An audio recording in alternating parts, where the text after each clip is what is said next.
Hi ಎಲ್ರಿಗೂ good morning. ಇಷ್ಟು ದಿವಸ ವಿಡಿಯೋ ಮಾಡೋಕ್ಕಾಗಿರಲಿಲ್ಲ, ಯಾಕಂದರೆ ಹುಷಾರಿರಲಿಲ್ಲ, ಸ್ವಲ್ಪ ಕೋಲ್ಡಾಗಿ ವಾಯ್ಸ್ ಎಲ್ಲ ಹೋಗ್ಬಿಟ್ಟಿತ್ತು. ಸೊ ಹಾಗಾಗಿ ಇವತ್ತಿಂದ ಮತ್ತೆ ವಿಡಿಯೋ ಸ್ಟಾರ್ಟ್ ಮಾಡ್ತಾಯಿದ್ದೀನಿ. ವಿಡಿಯೋ ಇಷ್ಟ ಆದರೆ ಲೈಕ್ ಮಾಡಿ, ವಿಡಿಯೋಸ್ ಎಲ್ಲ ಹೇಗೆ ಬರ್ತಿದೆ ಕಮೆಂಟ್ ಮಾಡಿ ತಿಳಿಸಿ. ಚೆನ್ನಾಗಿ ಬರ್ತಿದೆಯಾ ಇಲ್ವಾ, ಹೀಗೆ ಕಂಟಿನ್ಯೂ ಮಾಡೋದು ವ್ಲಾಗ್ನ ಯಾವ ಥರ ಅಂತ ನಿಮ್ಮ ಅಭಿಪ್ರಾಯ ತಿಳಿಸಿ. ಚೆನ್ನಾಗಿದ್ದರೆ ಕಂಟಿನ್ಯೂ ಮಾಡ್ತೀನಿ. ಹಾಗೆ ಇವತ್ತು ಮಾರ್ನಿಂಗ್ ರೋಟೀನ್ನ ಶೇರ್ ಮಾಡ್ತಾಯಿದ್ದೀನಿ.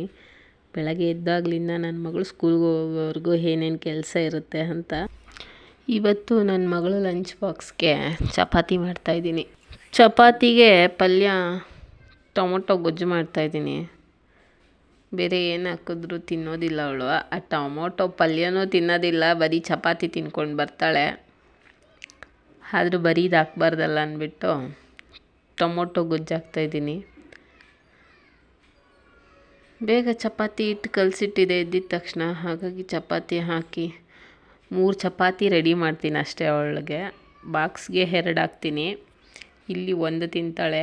ಇಲ್ಲಿ ತಿನ್ನೋದು ಕೂಡ ಅವಳು ಟೊಮೊಟೊ ಗೊಜ್ಜಲ್ಲಿ ತಿನ್ನೋದಿಲ್ಲ, ಕಾಫಿಲಿ ತಿಂತಾಳೆ. ಸೊ ಅದಕ್ಕೋಸ್ಕರ ಸೈಡಲ್ಲಿ ಹಾಲು ಬಿಸಿ ಮಾಡಿ ಕಾಫಿ ಮಾಡೋಣ ಅಂತ ಇಟ್ಟಿದ್ದೀನಿ. ಹಾಲು ಬಿಸಿ ಆಗೋಷ್ಟರೊಳಗೆ ಟೊಮೊಟೊ ಗೊಜ್ಜು ಮಾಡ್ಕೊಳ್ಳೋಣ ಅಂತ ರೆಡಿ ಮಾಡ್ತಾಯಿದ್ದೀನಿ. ಎಣ್ಣೆ ಸ್ವಲ್ಪ ಸಾಸಿವೆ ಕರ್ಬೇವಿನ ಸೊಪ್ಪು ಎಲ್ಲ ಹಾಕಿ ಒಗ್ಗರಣೆ ಹಾಕಿ ಮೆಣಸಿನ್ಕಾಯಿ ಬೆಳ್ಳುಳ್ಳಿ ಈರುಳ್ಳಿ ಹಾಕಿ ಚೆನ್ನಾಗಿ ಫ್ರೈ ಮಾಡಿ ಮತ್ತು ಟೊಮೊಟೊ ಹಾಕಿ ಆವಾಗ ಸ್ವಲ್ಪ ಕಲ್ಲುಪ್ಪು ಹಾಕಿದ್ರೆ ಸ್ವಲ್ಪ ಬಾಯ್ಲ್ ಆಗುತ್ತೆ ಬೇಗ. ಹಾಗಾಗಿ ಅದನ್ನು ಬಾಯ್ಲ್ ಮಾಡೋಕ್ಕಿಟ್ಟು ಆಚೆ ನೋಡಿದ್ರೆ ಸಣ್ಣಗೆ ಮಳೆ ಬರ್ತಾಯಿದೆ. ಅದರಲ್ಲಿ ಈ ಬೆಂಗಳೂರು ವೆದರ್ನಂತೂ ಪ್ರೆಡಿಕ್ಟ್ ಮಾಡೋಕ್ಕಾಗಲ್ಲಪ್ಪ, ಯಾವಾಗ ಹೇಗಿರುತ್ತೆ ಹೇಳೋಕ್ಕಾಗಲ್ಲ. ನೋಡಿ ನನ್ನ ಮಗಳಿನ್ನ ಮಲಗಿದ್ದಾಳೆ. ಅಷ್ಟೊತ್ತಿಗೆ ಟೊಮೊಟೊ ಬಾಯ್ಲ್ ಆಗಿದೆಯಾ ಅಂತ ನೋಡಿ ಅದಕ್ಕೆ ಸ್ವಲ್ಪ ಸಾಂಬಾರು ಪುಡಿ ಹಾಕಿ ಸ್ವಲ್ಪ ನೀರು ಹಾಕಿ ಕುದಿಸಿ ಕೊತ್ತಂಬರಿ ಸೊಪ್ಪು ಹಾಕಿ ರೆಡಿ ಮಾಡಿದ್ದಾಯಿತು. ಮತ್ತು ಬಟ್ಟೆ ಐರನ್ ಮಾಡಿರಲಿಲ್ಲ ಅವಳದು ನೈಟು, ಹಾಗಾಗಿ ಅವಳು ಇನ್ನೂ ಎದ್ದಿರಲಿಲ್ಲ. ಅಷ್ಟೊತ್ತಿಗೆ ಬಟ್ಟೆ ಐರನ್ ಮಾಡಿಕೊಂಡೆ, ಯೂನಿಫಾರ್ಮ್ಸು. ನೋಡಿ ನಮ್ಮನೆ ಹೆಣ್ಮಗು ಮಾತ್ರ ಈಗ, ಎಲ್ಲರ ಮನೆ ಹೆಣ್ಮಗುನು ಈಗೇನ ಬೆಳಗ್ಗೆ ಎದ್ದ ತಕ್ಷಣ ಅವ್ರ ಅಪ್ಪನ ಕೇಳ್ತಾ ಇದ್ದಾಳೆ. Good morning.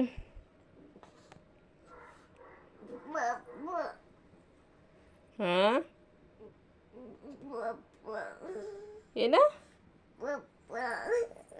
ನೋಡಿ ಇವಾಗ ಎಬ್ಬಿಸಿ ಸ್ನಾನ ಮಾಡಿಸಿ ಊಟ ಮಾಡಿಸಿ ರೆಡಿ ಮಾಡಿಸಿ ಎಲ್ಲ ಮಾಡೋದು ನಾನು. ಬೆಳಗ್ಗೆ ಎದ್ದ ತಕ್ಷಣ ಅವ್ರ ಅಪ್ಪನ ಕೇಳ್ತಾ ಇದ್ದಾಳೆ ಏನು ಬೇಕು. ನೋಡಿ ಡೈಲಿ ಎದ್ದ ತಕ್ಷಣ ಇದೊಂದು ಡ್ರಾಮಾ ಮಾಡ್ತಾಳೆ, ಪಪ್ಪ ಪಪ್ಪ ಅಂತ. ಅಷ್ಟೊತ್ತಿಗೆ ಕಾಫಿ ಮಾಡಿದೆ, ಅವಳನ್ನೂ ರೆಡಿ ಮಾಡಿದ್ದೆ, ಸ್ನಾನ ಮಾಡಿಸಿ ಅವಳಿಗೆ ಕಾಫಿ ಕೊಟ್ಟು ಕಾಫಿಯಲ್ಲಿ ಎತ್ಕೊಂಡು ತಿಂತಾಳೆ ಚಪಾತಿನ. ಮತ್ತು ಬಾಕ್ಸ್ ಎಲ್ಲ ರೆಡಿ ಮಾಡಿಟ್ಬಿಟ್ಟು ಸ್ನ್ಯಾಕ್ಸ್ಗೆ ಬನಾನಾ ಹಾಕಿ ಲಂಚ್ ಬ್ಯಾಗ್ ರೆಡಿ ಮಾಡಿಟ್ಟಿದ್ದಾಯಿತು. ಲಂಚ್ ಬ್ಯಾಗ್ ರೆಡಿ ಆಗಿದ ತಕ್ಷಣ ಈ ಕಡೆ ಸ್ವಲ್ಪ ವೆದರ್ ಕೋಲ್ಡ್ ಆಗಿರೋದ್ರಿಂದ ಕಾಲಿಗೆಲ್ಲ ವಿಕ್ಸ್ ಹಾಕ್ಬಿಟ್ಟು ಚೆನ್ನಾಗಿ ಉಜ್ಜಿ ಆಮೇಲೆ ಸಾಕ್ಸ್ ಹಾಕಿ ಅವಳಿಗೆ ದೇವ್ರಿಗೆ ಕೈ ಮುಗಿಸಿ ರೆಡಿ ಮಾಡಿಸಿ ಕಳಿಸ್ತಿದ್ದೀನಿ. ನೋಡಿ ಇಷ್ಟು ರೆಡಿಯಾಗಿ ಸ್ಕೂಲ್ಗೆ ಹೋಗೋಷ್ಟರೊಳಗೆ ಅಷ್ಟು ಡ್ರಾಮಾ ಮಾಡ್ತಾಳೆ, ಪಪ್ಪ ಬೇಕು ಅಂತ. ಡೈಲಿ ಒಂದೊಂದು ಡ್ರಾಮಾ ಮಾಡ್ತಾಳೆ. ವಿಡಿಯೋ ಇಷ್ಟ ಆಗಿದ್ದರೆ ಲೈಕ್ ಮಾಡಿ, ಶೇರ್ ಮಾಡಿ, ಸಪೋರ್ಟ್ ಮಾಡಿ. ಹಾಗೆ ವಿಡಿಯೋ ಹೇಗೆ ಬರ್ತಿದೆ ಅಂತ ಕಮೆಂಟ್ ಮಾಡಿ ತಿಳಿಸಿ. ಚೆನ್ನಾಗಿದ್ದರೆ ಕಂಟಿನ್ಯೂ ಮಾಡ್ತೀನಿ, ಎಲ್ಲರೂ ಸಪೋರ್ಟ್ ಮಾಡಿ. ಮತ್ತು ನೋಡಿ ಇವಾಗ ಹೋಗಿದ್ದಾಳೆ, ಮತ್ತು ಸಂಜೆ ಬರೋ ಅಷ್ಟರೊಳಗೆ ಮತ್ತು ಅದೇ ರಾಗ ಆಡ್ಕೊಂಡು ಬರ್ತಾಳೆ, ನಂಗೆ ಪಪ್ಪ ಬೇಕು ಅಂತ. ಇಳ್ದಿದ ತಕ್ಷಣ ಪಪ್ಪನ ಕೇಳ್ತಾಳೆ. ಅವಳು ಹೋಗೋಷ್ಟರೊಳಗೆ ವಿಡಿಯೋ ಕಾಲ್ ಮಾಡಿ ಮಾತಾಡ್ಸಿರ್ತೀನಿ, ಆದರೂ ಇದೇ ಡ್ರಾಮಾ ಮಾಡ್ತಾಳೆ. ವಿಡಿಯೋ ಇಷ್ಟ ಆದರೆ ಲೈಕ್ ಮಾಡಿ, ಶೇರ್ ಮಾಡಿ, ಸಪೋರ್ಟ್ ಮಾಡಿ. Thank you for watching. See you in the next vlog.